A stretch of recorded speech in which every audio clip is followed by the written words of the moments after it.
march happening right now in Denver. Protesters here in Colorado saying justice has not been served in the Taylor case. One of those wounded officers in Kentucky in surgery right now. Fox 31's Erica Gonzalez has been tracking those new developments just in the last hour and joins us live at the breaking news desk with what the police chief said just moments ago. Erica.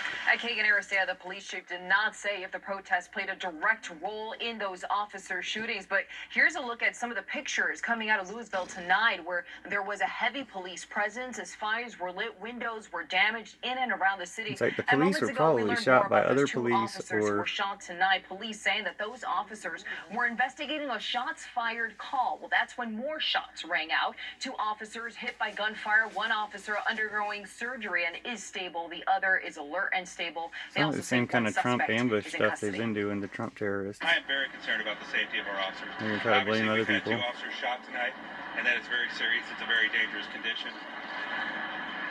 I think that the safety of our officers and the community we serve is of utmost importance. And the city of Louisville had planned for protests in anticipation of the grand jury decision in Taylor's case. Today, they announced charges against one of the officers involved in that no-knock raid in Taylor's home back on March 13th.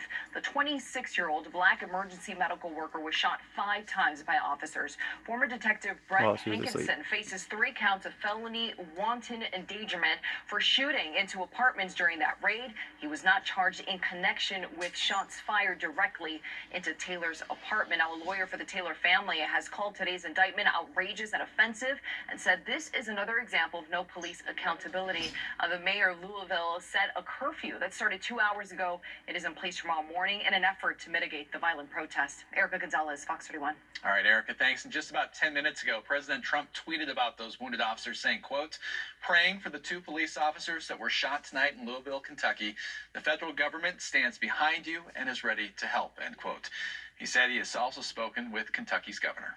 Well, back here in Colorado, protesters gathering around the state capitol at about 6 o'clock this evening, and they've been marching throughout downtown Denver since. That's right. Fox 31's Greg Nieto has been with them, sending a peaceful message tonight. Greg. Yeah, our stage is dropping up here near the west steps of the state capitol building. Some folks making their way around. Photographer Jonathan. Again, the message was that Denver stands unified with Louisville as well as the state of Kentucky. Wanted to spread that message across downtown Denver. Actually did so over about a mile radius.